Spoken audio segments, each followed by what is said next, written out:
আসসালামু আলাইকুম সবাইকে। আজকে পরিচয় করাই দিতেছি আপনাদের সাথে একজন নতুন কামের লোক।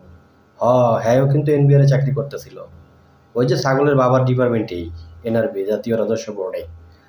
উনি যেটা করলেন, কি করেছেন, দুদক অলরেডি ওনার নামে তদন্ত করে যেটা পেয়েছেন, শুধুমাত্র ওনার শ্বশুর শাশুড়ির নামেই ১৯ কোটি টাকার সম্পদ তথ্য পেয়েছেন এ পর্যন্ত। এবং উনি যেটা করেছেন, ওনার অবৈধ সম্পদ আহ, লোপাটের যে প্রক্রিয়া, সেই প্রক্রিয়া করতে গিয়ে উনি ওনার প্রায় ১১ জন আত্মীয় স্বজনের নামে ৭০০-র মতন অ্যাকাউন্ট খুলে সেখানে টাকাগুলো রেখেছিলেন। এবং উনি ওনার শাশুড়ির নামে ফ্ল্যাট, বাড়ি, ওনার শ্বশুরের নামে বিভিন্ন জায়গায় ঢাকা শহরের জমি ক্রয় করা, প্লট ক্রয় করা থেকে শুরু করে সবকিছু উনি করেছেন। এখন একটা বিষয় কিন্তু এখানে খুব স্পষ্ট।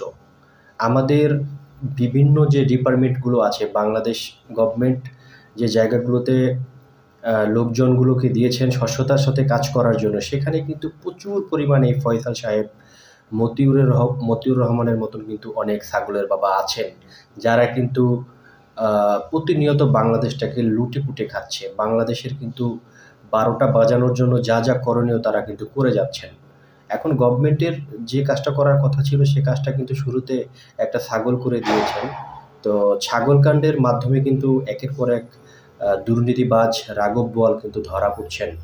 তো আমার মনে হয় দুদকের আরও আধঘাট বেঁধে নামা উচিত এই ধরনের লোকজন, যারা নিজেদের স্বার্থ হাসিলের জন্য দেশটাকে লুটেপুটে একেবারে তলানিতে নিয়ে যাচ্ছেন অর্থনীতির অবস্থা, তাদেরকে আসলে খুব দ্রুত আইনের আওতায় আনা উচিত। মতিউর সাহেবের মতন, ফয়সাল সাহেবের মতন লোকজন, এরা কাদের ছত্রছায়ায় বড় হচ্ছেন, এত বড় সাহস তারা কিভাবে পোষণ করেন যে তারা এত কোটি টাকা লোপাট করছেন, এটা কিভাবে সম্ভব?